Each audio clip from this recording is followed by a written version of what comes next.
Sri Gurubhyo Namaha.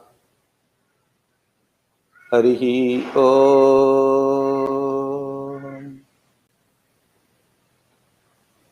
Om.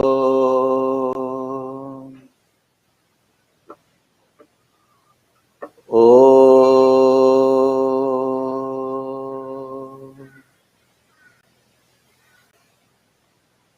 Parthaya pratibodhitam bhagavata Narayanena swayam Vyasena gratitam Puranamunina Madhye Mahabharatam Advaitaamritavarshiniim Bhagavatim Ashtadashaധ്യായിനീം Ambatva-manusandadhami Bhagavad-gīte bhavadveshinīm Namostu te Vyasa-vishala-buddhe Pullara-vindayata-patra-netra Yena tvaya bharata-taila-purna Prajvalito jnana-maya-pradīpaha Prapanna-parijātāya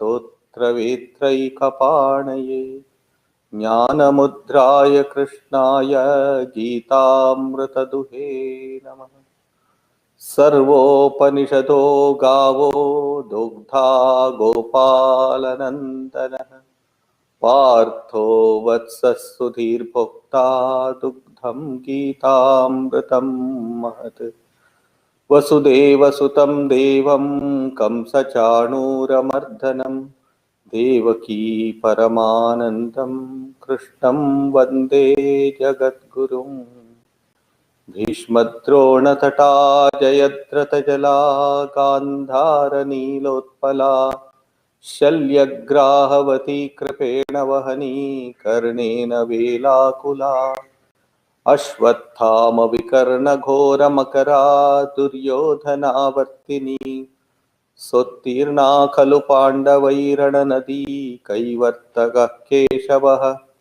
Parasharya vachas saroja mamalam Gītārtha gandhotkatam Nānākhyānaka kesaram harikatha sambodhana bodhitam Loke sajjana shatpadairaharaha Pepīyamanam muda Bhūyāt bharata pankajam kalimala pradvamsina shreyase Mūkam karoti vācālam pangum langhayate girim Yat kripātamaham vande paramanandamadhavam Yam brahma varunendra rudra marutah Stunvanti divyaistavaihi Vedais sanga padakramopanishadair Gayanti yam samagaha Dhyanavasthita tadgatena manasa Pashyanti yam yogino Yasyantam na vidusturāsuragana Devāya tasmai namaha Devāya tasmai namaha Devāya tasmai namaha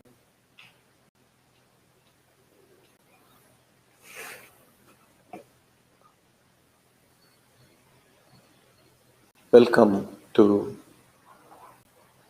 the study of the Bhagavad Gita. We are revising the 6th chapter, Dhyana Yoga, the yoga of meditation or the communion through meditation.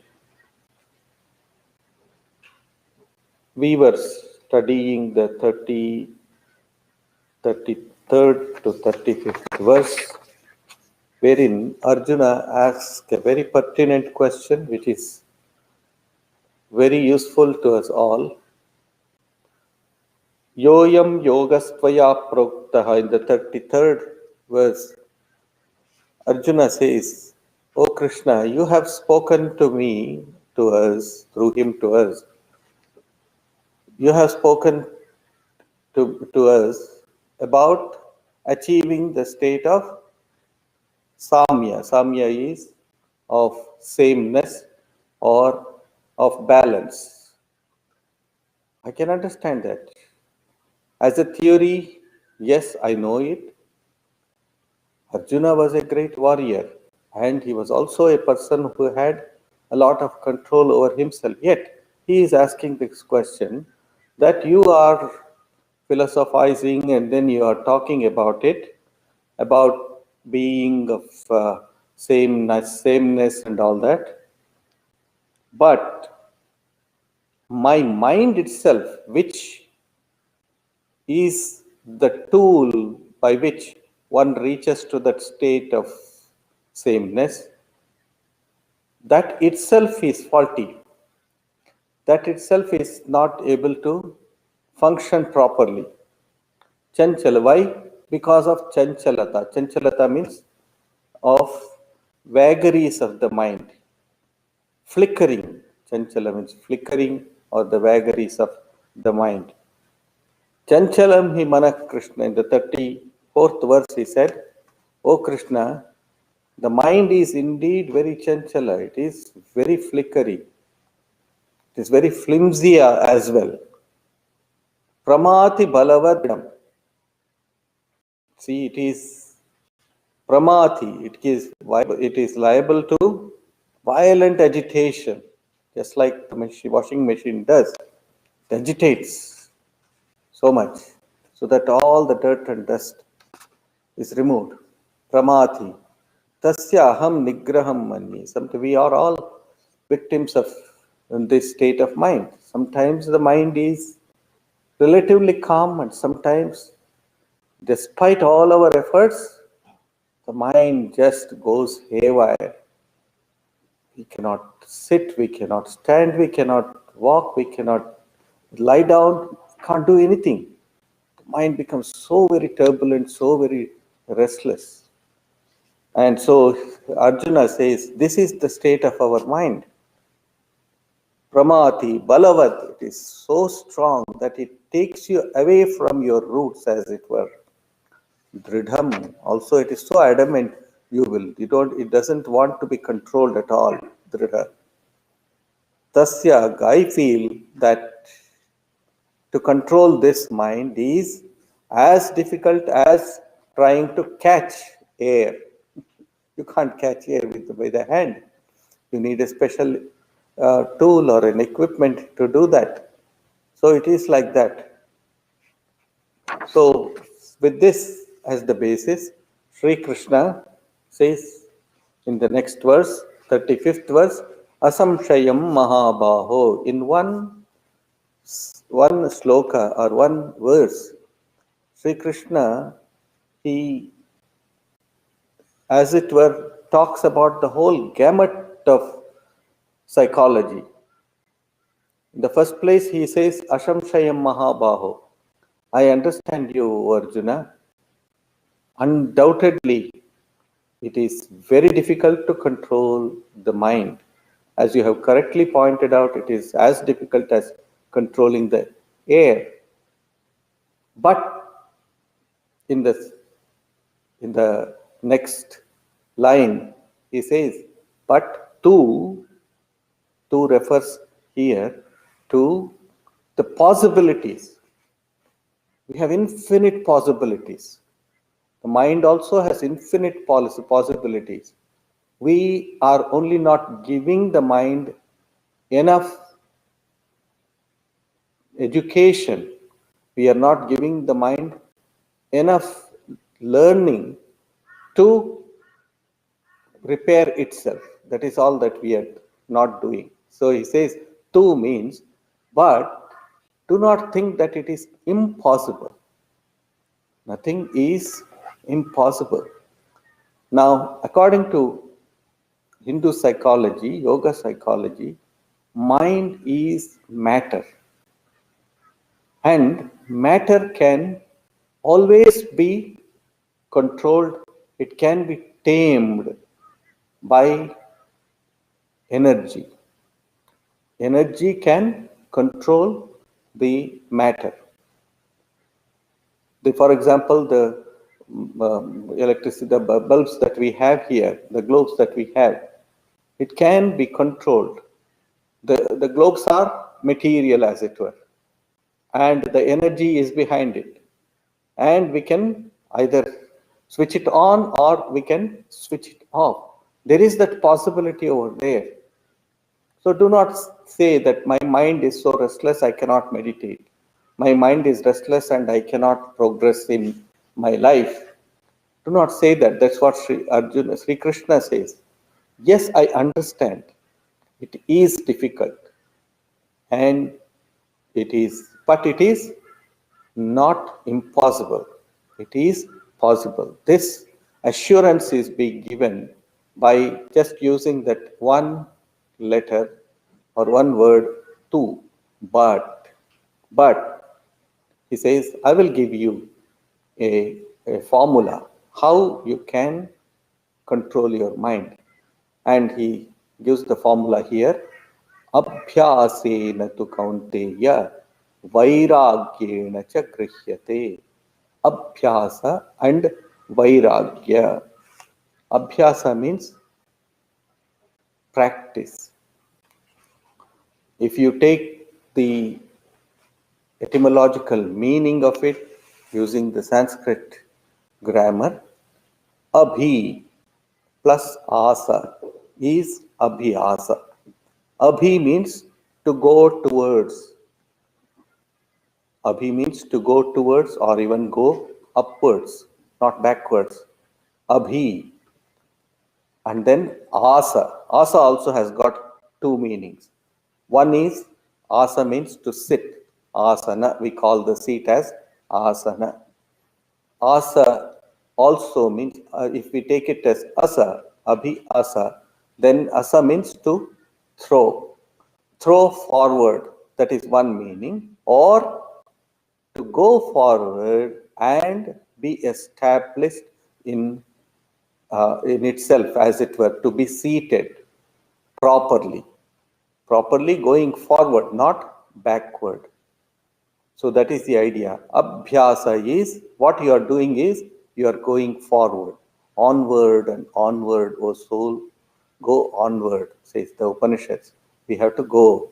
Charai veti, charai veti. Go onward, go onward. Do not look backward. There are so many things, if you want to look backwards, you will get lost in that. But no, life is not meant for going backwards. It is for us to progress. Swami Vivekananda's beautiful definition of life is there.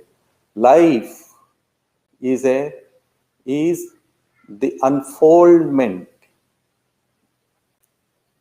and development of a being under a series of circumstances tending to press it down. One of the most marvelous quotations. Life is the unfoldment. A child, a baby, unfolds himself or herself and develops. Unfoldment and development of a being, any being for that matter, under a series of circumstances that trying to press it down. So many series, you all know what is series of lights, here. One after the other, one after the other, one after the other, trials and tribulations come. That's what in the Imitation of Christ, Thomas A. Kempis says. It is good that we face trials and tribulations, for they take us nearer to God than any prayer or any spiritual practice. That is, let trials and tribulations come. Vipadas santuna shashvat tatra tatra jagat guru bhagavato darshanam yatsyad apunar bhava darshanam, says Mother Kunti in the Mahabharata. After the war was over, Kunti comes and Krishna asks Kunti. Kunti was his aunt. Aunt, please ask me anything. I am in such a mood that I am prepared to give you anything that you want.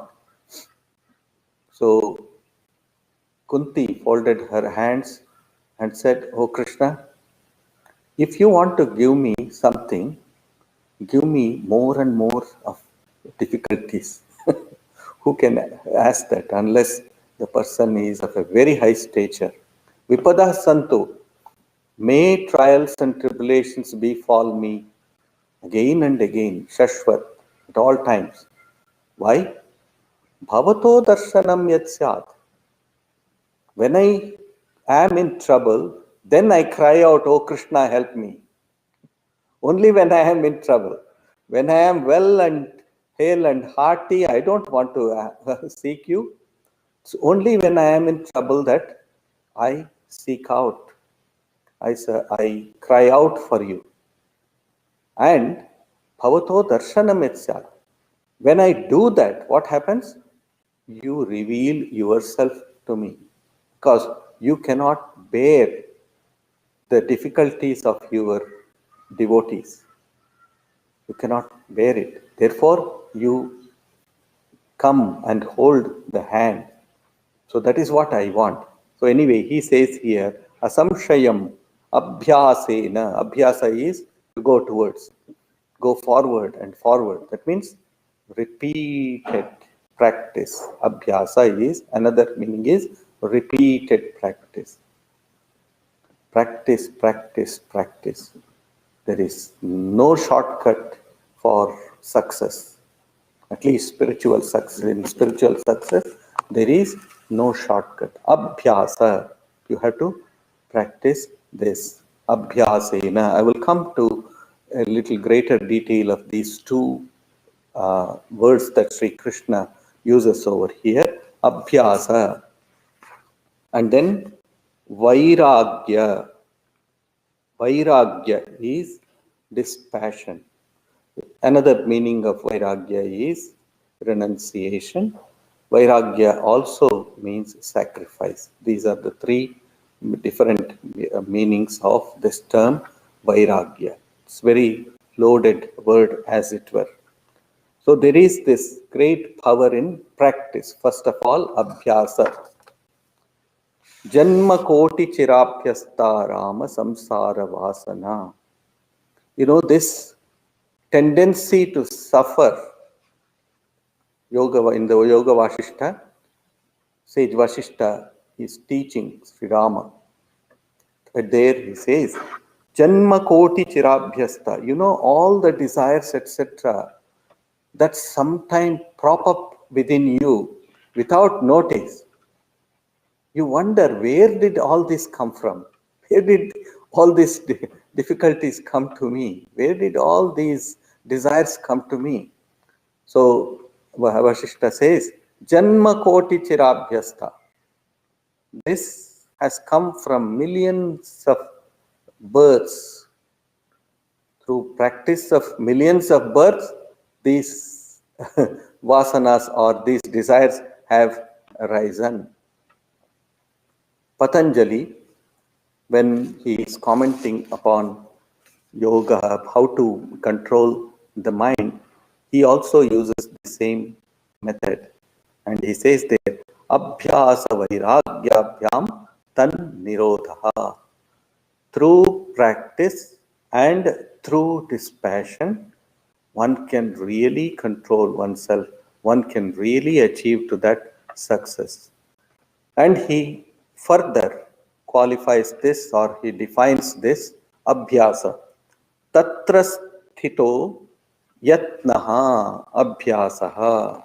That effort which I exert to let all the meditations, the vibrations, the vrittis to become silent. That effort which I exert to let all the scattered thoughts, scattered vibrations to bring into control and not let it move. Abhyasa. The second meaning of abhyasa is to make it sit. Asa means to sit. What do? All the thoughts are coming to us while meditating, especially the thoughts which we have never thought, everything will come to us. So what do you do at that time? At that time, gather all of those thoughts, bring it all together, and then let it sit. Do not let it scatter away Do not let it go away. Bring it. That's one of the one of the methods of meditation is when thoughts are going at top speed in our mind, what do? You start watching each of them, all the thoughts. You start watching all of them. You do not get involved in it.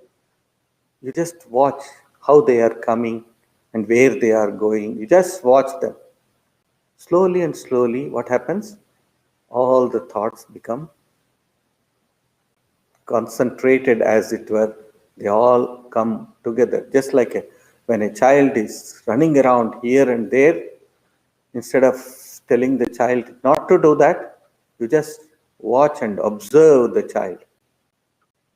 And child psychologists say that when you do that, the children, they realize that their parent is observing them and that they should not be so running around so much, being so naughty. So then they will come and they will sit. Do not involve in what they do. So in the same way, the same method has to be used when we practice meditation also. Do not fight with the thoughts. The worst thing that we can do is to fight, because they become more energetic when we fight those thoughts. Just observe them. In the beginning of meditation itself, when we start observing everything that is going on in the mind, slowly and slowly, they come and asa. They will sit. They will sit quietly in a corner and will not disturb you. So here he says, abhyasaha. This abhyasa, this practice of bringing all the thoughts, all the vibrations together and making it sit in. Even those disturbing thoughts which have been a hindrance for us in meditation, once they are all conserved, once they are all gathered together, they become a great source of energy for us. Those which are negative, that becomes positive in meditation. They can become positive provided they are all not allowed to scatter. They are all allowed to sit in one place. Sit here for the time being. And then they will sit there, and then our mind becomes pure and it becomes clearer at that moment. Can I accomplish this method or this abhyasa, doing this abhyasa or this practice? Can I accomplish it very quickly? Is there a quick fix method? No, there is no quick fix method. Patanjali again. Patanjali was an extraordinary psychologist, if I can call him like that. He had answered to every query that we have. So the disciple asks him the question, can I accomplish it very fast? Can I do, say, practice meditation, sitting there, sitting on one seat for about 6 or 8 hours? And then can I become an illumined person? Then no. Patanjali says no. These thoughts, these vasanas, these desires have been accumulated by your mind through Janma Koti, through many births you have accumulated it. How do you expect it to go away in a short term? No, it will not. So what do? Dirghakala, Nairantarya, Satkara, Asevita, Dridha Bhumihi. Extraordinary. Dirghakala. Dirghakala means it will take a long time. But do not worry about the time. It will take time. Do not become restless about it. Let it take time. But I will keep practicing. If I am not successful today, I may be successful tomorrow or the day after or even after 10 or 20, 30 years. I will achieve to that goal. But have that shraddha, have that faith that you will succeed. You will succeed. That is the idea. Dirghakala, for a prolonged period. If you have to, then Dirghakala Nairantarya, constant. It should be regular. Regularity is the key for anything. Sri Ramakrishna used to give an example. that a sadhu used to have some opium balls with him. You know, in those olden days, uh, for certain stomach problems and all that, they used to, or pains and all that, they used to use opium. So he used to have opium balls if he had any trouble.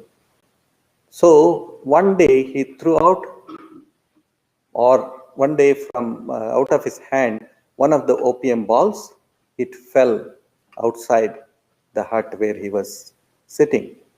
And he, because it was dirty, he did not take it back. So a peacock came and he was very excited. A peacock has come. Peacock came and then it was pecking here and there, and it picked up the opium ball and it had the opium and it got a taste for it. So the next day, at the same time, at the same hour, it came and showed all its tricks and all that to the sadhu, thinking that he will be pleased. And he said, "Oh, you have come for this. All right, I will give you another." So he gave another opium ball to this peacock, and the peacock had it.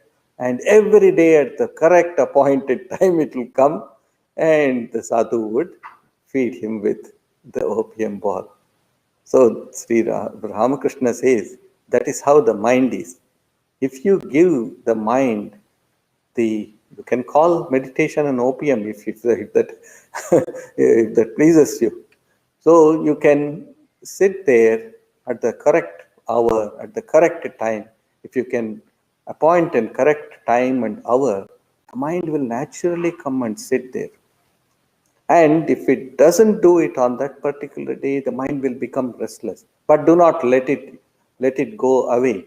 Sharda Devi, the Holy Mother, she said that the abhyasa, this practice is so very important.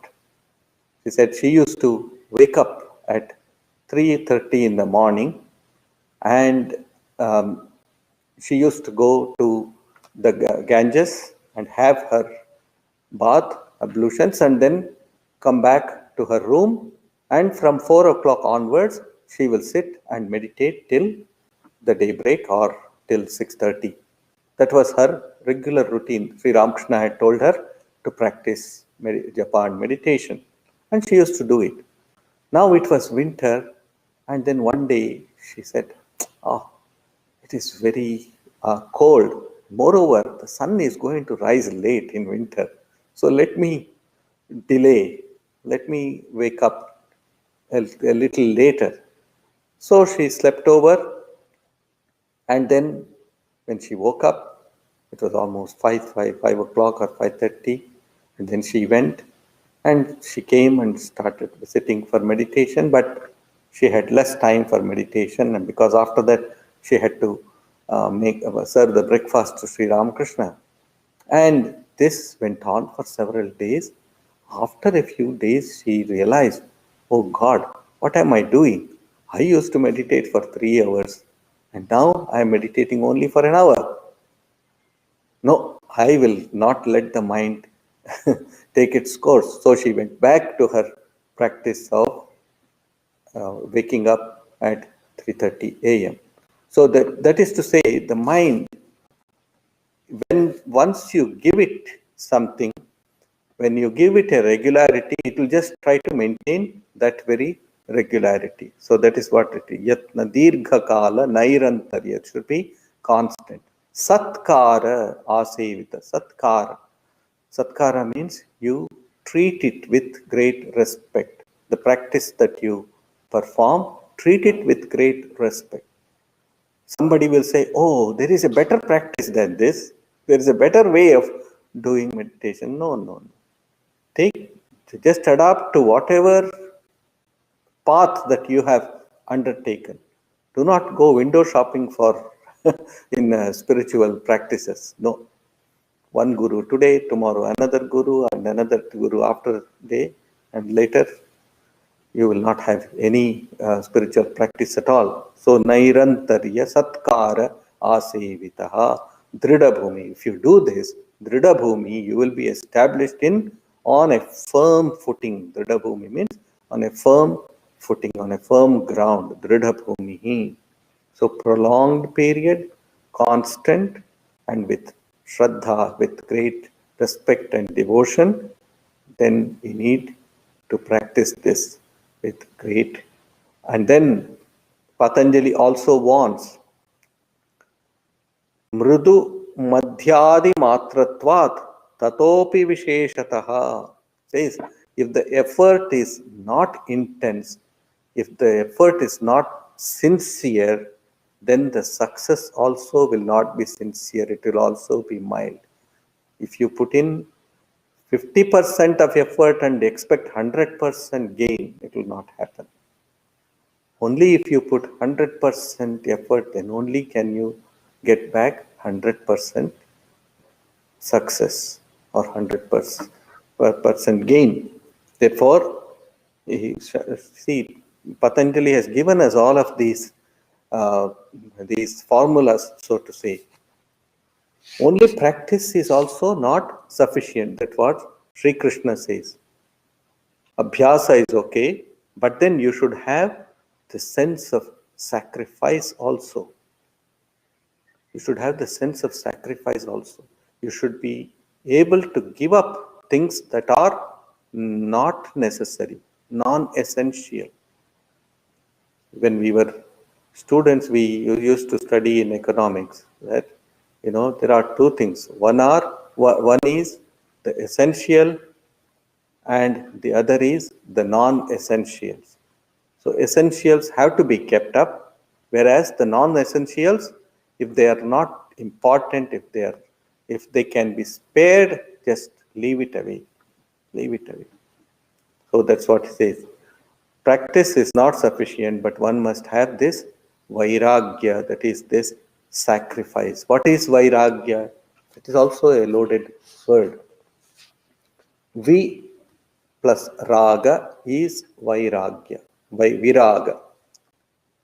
V means vigata, past. Raga means attachment, possessiveness. More than attachment is a difficult word to take up. So possessiveness. Vigata raga, absence of possessiveness. Dispassion is another word. What do we really possess? Nothing at all. This body came to me from my parents, and they received it from their parents, and so on and so forth. And ultimately, if you find out, where did all the bodies come from? It came from the 5 elements. So, what is mine? Nothing is mine, ultimately.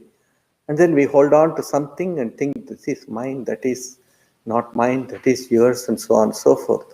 And then we get into conflict with each other because of this mind. Sri Ramakrishna always used to emphasize this. I and mine is ignorance. I and mine. I, that is this body-mind complex, and mine, that this belongs to me, that I possess it. No, I do not possess it. I do not possess it. It belongs to the universe. It belongs to, even that I also belongs to the universe.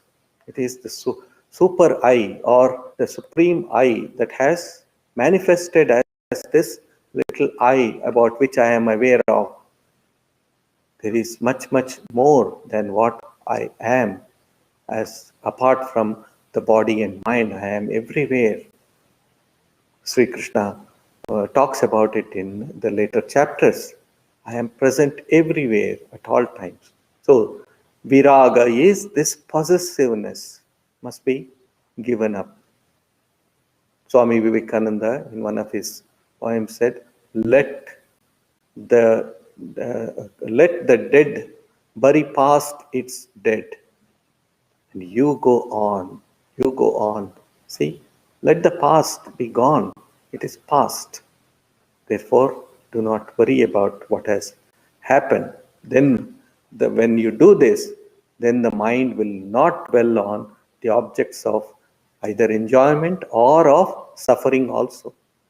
As I said earlier, that wonderful prayer of Mother Kunti, when she was happy, then also she was calling upon Sri Krishna. When she was in sorrow, then also she was calling upon Sri Krishna. At all times, Sri Krishna, the Lord, was her mainstay, so to say. An example is given in our scriptures. In olden days, they used to use two things to fight. One is the sword and then the shield. The shield to guard oneself, to defend oneself, and the sword to hurt the other person, to destroy the evil or the wicked. So, in the Abhyasa and Vairagya are like this sword and the shield. The shield is protecting yourself, that is dispassion. And then Abhyasa is practice. It is like the sword. Remove all the things that are not necessary. We do not destroy the mind but by defeating it, we make it our very friends, so to say. We will have to make those things work for us. Sri Ramakrishna's examples are there. The expert rider. The expert rider is riding the horse and taking it wherever he or she wants to go. And he has so much of control over the horse because he is keeping the reins under his control. And there is a whip. Of course, nowadays they are trying to ban the whip. That's another thing. But it needs a little bit prodding, so to say. It is prodding to go forward. So the whip is the practice, as it were, and the reins are the vairagya or dispassion. Another example that is given in our scriptures is that of a pot. A pot has some holes in it. And you want to fetch water from somewhere. Unfortunately, the pot is having holes. What do you do if you are, say, in a desert or in a forest and you want to get some water? What do? You get some branches from somewhere, cut them into pieces, and then plug those holes. And then you take it to the water body, and from there you fetch that water. So that is what you are doing here. Vairagya, through dispassion, you are plugging the holes in the pot. But some people do not want to do it because they will raise some objection or the other. When I was in school, we had an English teacher, and he used to teach us a rhyme. I still remember that. So the caption is, there is a hole in the bucket. Some of you would know, of course. There is a hole in the bucket. Henry is the husband. He's a very lazy fellow, doesn't want to do any work. And Liza is the wife. So she asks him, no, she asks him, go and fetch some water from the stream. And he says, there is a hole in the bucket. So then Liza says, well, you cork it, dear Henry, you cork it. With what shall I cork it? dear Liza? He asked, with what shall I cock it? You cock it with a stick. Then Henry says, but the stick is too long, dear Liza, that stick is too long. Then Liza says, you cut it, dear Henry, you cut it. With what shall I cut it, dear Liza? With what shall I cut it? Then she says, with a knife, dear Henry, with a knife. But the knife is too blunt. He again gives an excuse. He said, but you sharpen it, dear Henry. You sharpen it.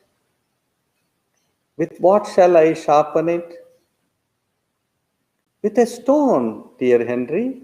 With a stone. But the stone is too dry, he says. But the stone is too dry. You water it, dear Henry. You water it.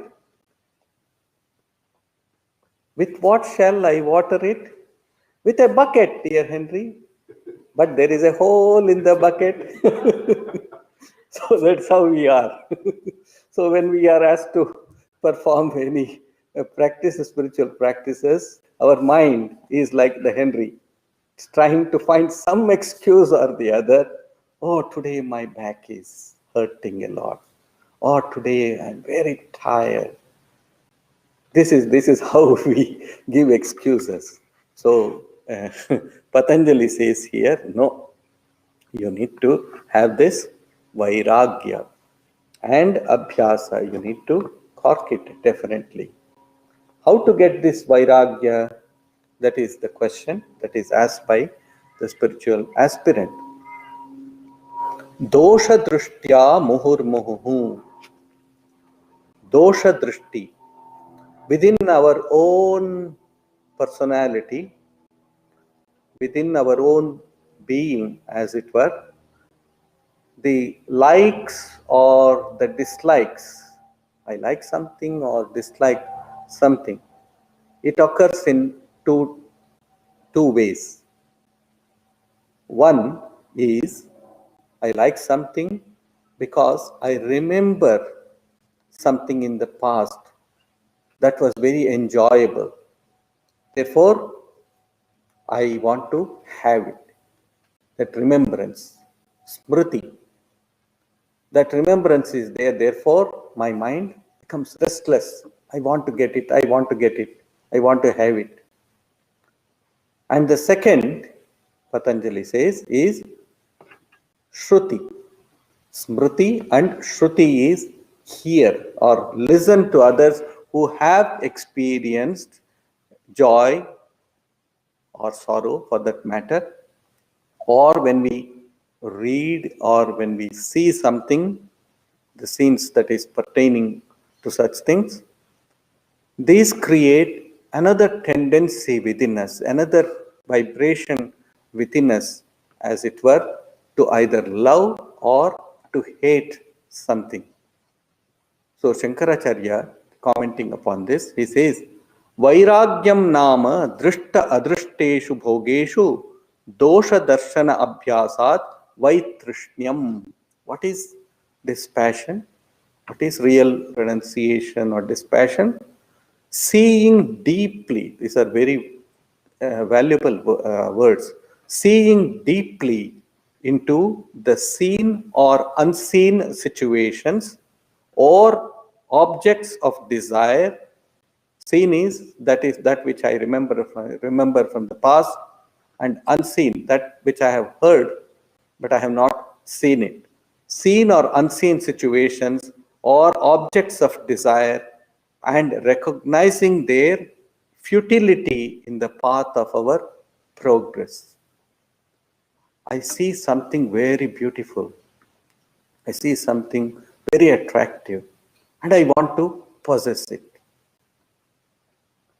But if at the time I start probing deeply into the utilitarian value of that, or into the the positives and negatives of that thing, then you will slowly release yourself from that attachment, from that passion towards that object. Therefore, he says, tena vairagyena grihyate vikshepa rupa pracharaha. But if we stop the vrittis, if we stop the meditations or the vibrations by seeing the worthlessness, then that restlessness, that chanchalata, that can be overcome. That's what Shankaracharya comments upon this verse, Vairagya and Abhyasa. Abhyasa, he say, what is practice? Once again, Abhyaso nama chitta bhumau kasyamschit samana pratyaya vrittihi chittasya. This is from Patanjali. Practice, what is practice? It is engaging at one point a particular thought again and again. Again and again you hit at it. You press it again and again and again.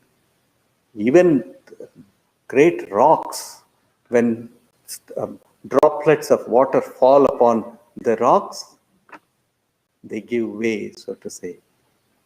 They give way, or there is a big hole that is caused there in the rock. So why can't our mind change if we again and again impress upon itself the need for this vairagya, this passion? A question is asked, how can I adopt this habit of seeing into the things? How can I know? How can I know, distinguish between the right and wrong? How can I see through these things? Patanjali again says, Parinama tapa samskara dukkaihi gunavritti virodhacha dukkhameva sarvam vivekinaha. By seeing these four types of sufferings that are present everywhere, four types of suffering. What is it? Parinama, change. Change is also a dukkha, the resultant misery caused by enjoyment. We are today, yesterday we celebrated a Diwali, so lot of good food is there on the table. There's an array of good food. A lot of fatty things and lot of sweets, etc. So when I see it, I feel a desire to have it. All right, I will enjoy it today, tomorrow I will resist. That's what I do. But what happens? I overindulge in enjoyment of those items. What happens? After some time, we will have reactions. The body cannot take it and you will suffer dukkha. So while seeing it itself, I say, no, I will resist it. I will not have it because I know I will have this kind of problem later on. I will have some acidity after that. Parinama. Then tapa dukkha. That is the anxiety caused by enjoyment. See, you will become anxious, you will become restless after enjoying all of these things. So be aware that you will have to manage that restlessness that will be outcome of this kind of. So third is, he says, is samskara dukkha. Think of the pain that is caused by the repeated habits. For example, we all get very extremely angry at times. We all get agitated and angry. This is a habit which I have cultivated in me, to get angry whenever something does not go according to my will. Again, this my, mean and mine comes there. My will. It doesn't happen according to my will. Therefore, I get totally upset and angry. So that's what he says here. Samskara dukkha. Because in the past, you have developed that habit of getting upset by the things that that happen. And therefore, when something of the similar circumstance comes, I get agitated. But I do not. If I have vairagya, what will I do? I will pause a little bit before getting angry. I will say, look, last time when I was angry, I could not sleep well. I could not perform well. Whatever I was doing, I could not do it well. So why should I get angry? After all, kshanikam, everything is momentary and temporary. This will also pass. This shall pass. So that is the third type of dukkha, the third type of misery that Patanjali points out to us. And the fourth, he says, is guna vritti nirodhacha. Guna vritti. There is this fluctuating balance of energies within us. If you ask a Ayurveda doctor, he or she will say that these three balances, these three energies, they rule us, as it were. What are those three? Kapha, Vata, and Pitta. Kapha is excess of phlegm. And then Vata, excess of wind. Then Pitta is excess of bile. People having acidity. It just goes to the head, as it were, heats up the talu, the top of the head. Kapha, Vata, Pitta. So guna vritti, these energies, they keep on fluctuating. When I miss something, when I miss a sleep, or especially when we miss sleep, we become very cranky, we become very upset with little things, little difficulties or trials make us very upset. So these elemental change of the energies occur within us. So therefore, Patanjali says that even if there is some happiness in what you enjoy, round the corner there is unhappiness also. There is dukkha also. There is misery also. This dvandva, Sri Krishna will talk about that. Dvandva, this duality exists in the whole universe. Do not ever think that just because you are happy now, there is no guarantee that you will not be unhappy of a little while later. No. It all comes as a package, as it were. Dukkha and sukha. Therefore, what do you need to have? Abhyasa and vairagya. Abhyasa, that means practice of spiritual disciplines. For example, reading the Bhagavad Gita, listening to it, meditating upon it, not just listening to it, but thinking about it, meditating upon it. Abhyasa. This is also an abhyasa. Regularity is very important. Then vairagya. Have control over yourself. Be very attentive to the vagaries of the mind and say to yourself, no, I refuse to be ruled by these passions. I refuse to be ruled by the circumstances. I will be what I am. Do not let your ego come in it and say, oh, what will people think of me if I do not react? That's what some people say. No. A person who is composed and calm has greater control over others. This must be understood. One of my lawyer friends used to say, look, Swami, the worst lawyers are those who will argue in a state of agitation. The worst, and they lose their case. The best of lawyers are those who argue their case coolly and calmly. That is what it is. Abhyasa, Vairagya. These are the two great lessons that Sri Krishna gives to us through this Bhagavad Gita, and we will take up the next verses. This is probably one of the most important points or important verses in the Bhagavad Gita of this chapter. Then he will talk to us about the effects of asamyata, that means of not having control over oneself. What will happen to a person who refuses to be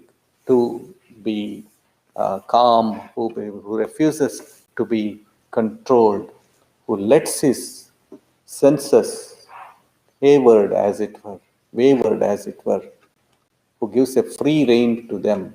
So Sri Krishna will talk about that, and which we will take up next Sunday. Om Shantakaram Bhujagasayanam Padmanabham Suresham Vishwadharam Gaganasadrisham Meghavarnam Shubhangam Lakshmikantam Kamalanayanam Yogiridhyanagamyam Vande Vishnum Bhavabhayaharam Sarvalokayikanatham. Om Shanti Shanti Shanti. Hri Om Tat Sat. Sri Ramakrishna Arpanamastu. Swami Atmeshananda will continue his class at 11 o'clock.